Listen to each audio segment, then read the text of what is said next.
Video ini lanjutan dari part 1 manga Oshiete Shitsujikun. Barudak, kalian yang belum nonton part 1-nya, jangan lupa nonton di channel Teteh Wibu. Atau kalian juga bisa klik link yang ada di deskripsi. Oke, hari ini Teteh akan membahas kelanjutan dari manga Mai Salaki. Obatnya lagi habis ya Mina, harap dimaklum dengan kehaluannya. Cinta beda dimensi mana mungkin bisa bersatu teh. Cerita dimulai, Nona Kikyo sedang membayangkan kalau perasaannya akan terbalaskan setelah 9 tahun dia mencintai Hanayagi. Hari ini guru membagikan hasil ujian mereka. Nilai Nona Kikyo turun drastis. Bahkan dia awalnya peringkat 1, tapi sekarang berada di peringkat 1 paling akhir. Kikyo dipanggil ke ruang guru. Guru menanyakan apakah ada yang mengganggu pikirannya sampai nilainya anjlok. Panggilan di ruang guru berubah jadi sesi konseling. Hidup Kikyo tidak ada masalah. Kesehatan badannya juga tidak ada masalah. Yang jadi masalah saat ini adalah perasaannya yang terlalu mencintai Hanayagi. Di mobil, Kikyo mulai takut kalau Hanayagi akan melaporkan hal ini kepada ayahnya. Di saat seperti ini, Kikyo malah sempat-sempatnya membayangkan belajar pelajaran diajarkan oleh Hanayagi dengan mesra. Di rumah Hanayagi langsung membantu Kikyo belajar. Tapi sebelum belajar, ada satu permintaan yang Kikyo inginkan dari Hanayagi. Bisakah kamu membisikkan kata bodoh sekali lagi di telingaku? Hanayagi langsung mengalihkan pembicaraan. Sepertinya Anda yang tidak bisa fokus. Saya akan memanggil orang lain untuk mengajari Anda. Hanayagi bangkit dari duduk. Buru-buru Kikyo menahan tangannya. Tunggu, kita saling mencintai. Apa kita tidak bisa sedikit lebih mesra? Dengan segala hormat, saya tidak pernah ingat mengatakan bahwa saya mencintai Anda. Kikyo langsung melepaskan pegangan tangannya. Matanya menatap Hanayagi. Memang benar kamu tidak pernah mengatakannya secara langsung. Jadi kamu tidak mencintaiku.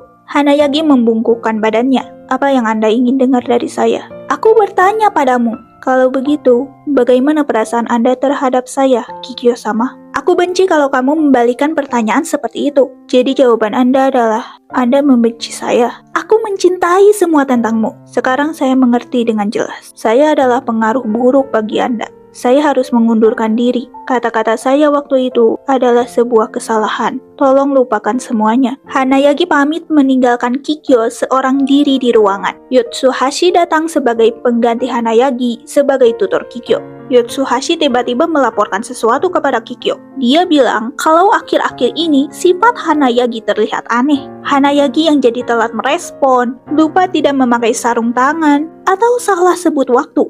Bukan hanya Kikyo yang terpengaruh. Yotsuhashi benar-benar membantu Kikyo dalam belajar. Pulang sekolah, Kikyo kembali dijemput oleh Hanayagi. Kikyo sangat senang. Dia memberitahu Hanayagi kalau dia mendapatkan nilai bagus. Itu perubahan yang cukup ekstrim. Jangan bilang itu semua kesalahanmu lagi. Aku akan bekerja keras supaya tidak mempermalukanmu. Saya sangat tahu bahwa Anda begitu mempedulikan saya. Nilai rendah atau nilai tinggi, keduanya adalah wujud dari perasaan Anda, bukan? Kikyo yang malu langsung membongkar percakapan bersama Yotsuhashi kemarin. Kamu juga menyukaiku kan? Yotsuhashi bilang kamu jadi ceroboh dalam pekerjaan. Itu karena saya sendiri yang memintanya mengatakan hal seperti itu pada Anda. Saya tidak pernah mengajari Anda bertindak tidak sopan, seperti menindih saya atau mencekik saya dengan dasi saya sendiri. Saya juga memberikan sedikit kebijaksanaan tentang cara membuat Anda mau belajar dengan sungguh-sungguh. Yotsuhashi-san dengan senang hati bekerja sama. Kikyo kesal. Di dalam mobil, Kikyo memikirkan tentang cinta. Cinta benar-benar seperti pedang bermata dua. Bisa membuat seseorang jadi lebih kuat ataupun jadi lebih lemah. Tiba-tiba Hanayagi memanggilnya. Sebagai hadiah atas nilai sempurnanya, ia akan mengabulkan satu permintaan, apapun yang Kikyo inginkan. Hanayagi memberikan waktu agar Kikyo bisa memikirkannya terlebih dahulu. Kikyo masih terus memikirkan permintaan apa yang akan dikabulkan oleh Hanayagi. Permintaannya terlalu banyak. Kikyo ingin menikah dengan Hanayagi, ingin memakai nama marga Hanayagi, ingin melihat Hanayagi memanjangkan rambutnya, ingin dibangunkan dengan ciuman setiap pagi, dan menggendongnya setiap malam ke tempat tidur. Kikyo ingin melewati masa senang dan susah bersama, tumbuh bersama, menikmati momen yang berharga bersama Hanayagi, dan masih banyak permintaan lain. Hari ini pulang sekolah, Sumugi ikut bersama Kikyo. Diam-diam mereka datang ke kampus Hanayagi. Tak sengaja mereka bertemu Izumi. Tiba-tiba Hanayagi muncul. Kikyo terpana dengan penampilan kasual Hanayagi. Hari ini adalah hari liburnya Hanayagi. Hanayagi terlihat sedikit kesal karena kedatangan Kikyo yang tiba-tiba tanpa membuat janji terlebih dahulu. Hanayagi menelpon orang rumah untuk menjemput Kikyo. Kikyo langsung bilang kalau hari ini Hanayagi yang akan mengantarnya pulang. Kita sudah terlanjur bertemu. Apa tidak bisa menghabiskan sedikit waktu bersama? Kita jarang sekali bertemu di luar rumah. Jangan bersikap seperti anak kecil. Hidungmu mimisan, ucap Hanayagi. Kikyo izin pergi mengurus mimisannya. Sekarang giliran Sumugi yang berbicara empat mata dengan Hanayagi. Kamu itu seorang pelayan. Hanayagi merasa seperti sedang diinterogasi. Bukankah kamu yang salah karena terus menggoda dan mempermainkan Kikyo selama bertahun-tahun? Saya tidak pernah mempermainkannya. Saya hanya berinteraksi dengannya. Kamu sadar posisi kamu tidak? Kikyo memang berpikiran terbuka. Mungkin dia menyukai perhatianmu, tapi tetap saja, kamu harus menjaga batasan dengannya. Tapi itu bukan hal utama yang ingin kubicarakan. Aku dengar semua tentang yang terjadi di pesta itu. Sebelumnya kamu tidak pernah menunjukkan ketertarikan padanya. Jadi apa yang sebenarnya kamu pikirkan sampai tiba-tiba mengatakan hal seperti itu? Kamu melihat ada pria lain dekat dengan Kikyo, lalu akhirnya kamu sendiri yang mulai mendekatinya. Hanayagi membalas, bukankah justru Anda yang mengatur situasi itu? Kalau Anda tidak membujuknya datang ke pesta, maka kejadian yang membuat Anda marah itu tidak akan terjadi, bukan? Jadi kalau bukan karena pesta itu, kamu tidak akan mengatakannya. Pengecut. Aku tidak pernah menyangka kamu akan nyaris menyatakan cinta padanya. Sekarang kamu memberi harapan, menggoda dia, bahkan menawarkan untuk mengabulkan keinginannya. Kenapa kamu malah memberinya harapan? Apa kamu benar-benar mencintainya? Apa menurutmu kalian punya masa depan? Sebenarnya bagaimana perasaanmu? Jika saya bilang saya peduli padanya, Anda akan menyuruh saya tahu diri.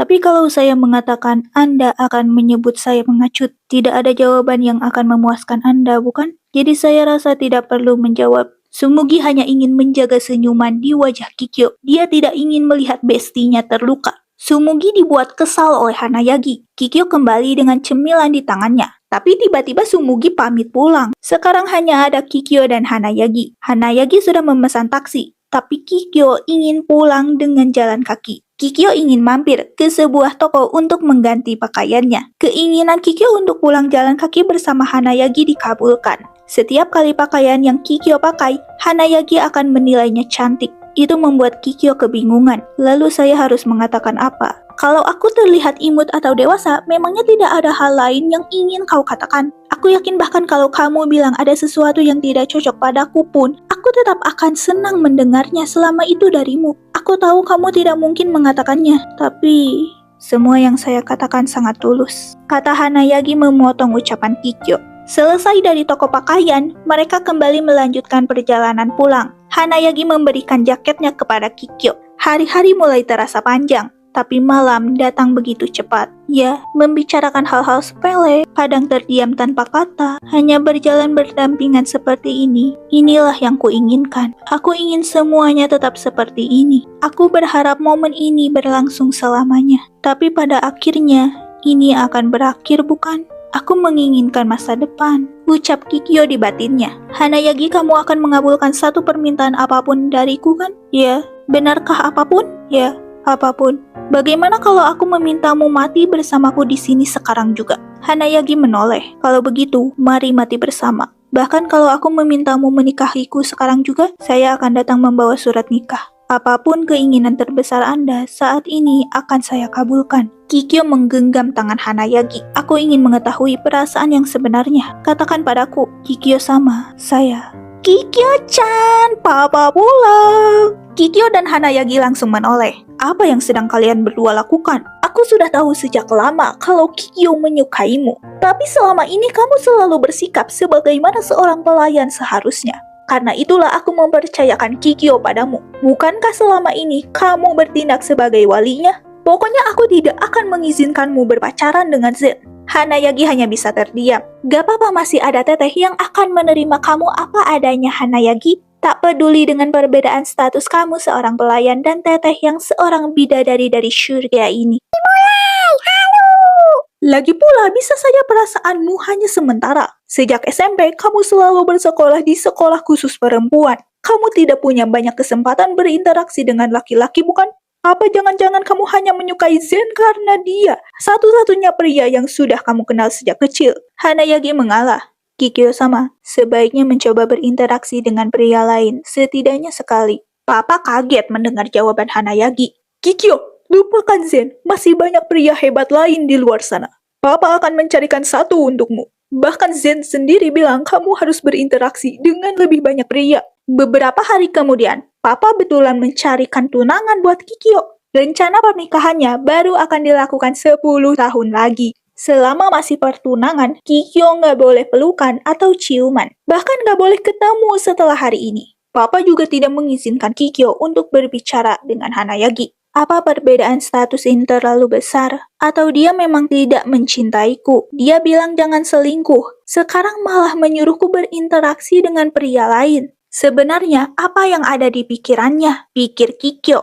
Kandidat pertama malah fokus ngomongin bisnis, bukan memperkenalkan diri. Papa langsung dislike. Kandidat kedua langsung mengeluarkan rayuan buaya yang membuat Papa no sama dia. Kandidat ketiga juga ditolak karena tidak memiliki jati diri. Kandidat keempat ditolak karena sudah pernah berkencan dengan 4 orang. Papa pengen Kikyo jadi yang pertama. Kandidat kelima belum pernah berkencan dengan siapapun, tapi Papa tetap nolak dia. Karena pria tanpa pengalaman menjalani hubungan tidak bisa menjadi pendamping yang baik untuk Kikyo. Kandidat keberapa? 6. Si Papa terlalu banyak nolak. Dia masih SMA tahun kedua, mengikuti kegiatan ekstrakurikuler dan ballroom di sekolah. Dia mengajak Kikyo berdansa. Papa meminta agar pelayan menyalakan musik. Hanayagi yang bermain piano. Bagi Kikyo, ini terasa aneh. Dulu Hanayagi yang mengajarinya berdansa, tapi sekarang dia yang main piano, sementara Kikyo berdansa dengan pria yang baru dikenal. Hanayagi ada sangat dekat, tapi bagi Kikyo, entah kenapa rasanya begitu jauh. Saat sedang bercakap-cakap saling memuji, tiba-tiba kaki Kikyo terkilir. Dengan cepat, Hanayagi langsung menangkapnya dari belakang. Saya ingin memeriksanya untuk berjaga-jaga. Bolehkah saya membawanya untuk duduk? Tanya Hanayagi ke si kandidat nomor 6. Hanayagi membantu Kikyo duduk di kursi. Kamu terlalu berlebihan. Lebih baik daripada baru menyadari ada cedera nanti. Untuk saat ini tampaknya tidak ada masalah. Tolong beritahu saya jika Anda membutuhkan sesuatu. Papa yang ada di samping Kikyo hanya melihat dengan tatapan Plastic side eye. Criminal offensive side eye. Kandidat selanjutnya terus saja dipanggil, tapi tidak ada lelaki yang bisa membuat Kikyo jatuh cinta. Kikyo hanya mencintai Hanayagi seorang. Aku tahu ini agak terlambat untuk disadari, tapi Zen benar-benar pegawai yang luar biasa. Selama 9 tahun dia menyeimbangkan pekerjaan dan kuliahnya. Wawancara hari ini sebenarnya untuk menyindir Zenichiro, bukan? Tapi bukannya ayah manapun akan bereaksi seperti ini. Saya tahu putri kesayangan yang punya pacar.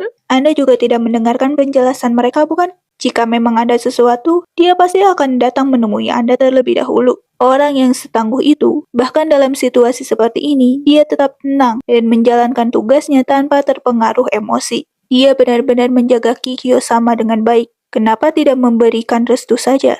Hanayagi datang membawa segelas air untuk Kikyo. Kikyo bertanya, kenapa kamu mengatakan aku harus berinteraksi dengan pria lain? Hanayagi membalas, bukankah lebih baik jika Anda memiliki lebih banyak pilihan? Masih terlalu dini bagi Anda untuk terikat pada satu orang. Karena itulah saya menyarankan agar Anda berinteraksi dengan lebih banyak pria. Pikiranmu terbuka sekali, padahal dulu kamu bilang jangan selingkuh darimu. Memang benar, saya tidak konsisten. Namun bukankah Anda selalu yakin bahwa cinta Anda kepada saya akan bertahan selamanya? Anda sudah mengatakannya jutaan kali, jadi saya hanya mempercayai kata-kata nona saya.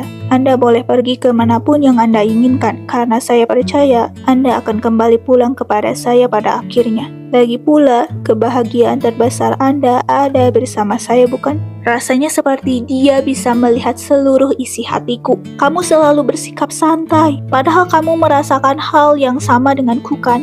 Kau sekarang belum bisa mengatakannya dengan jelas, maka setidaknya buatlah diri dirimu sedikit gugup demiku. Kikyo menarik dasi Hanayagi, kemudian tiba-tiba menciumnya.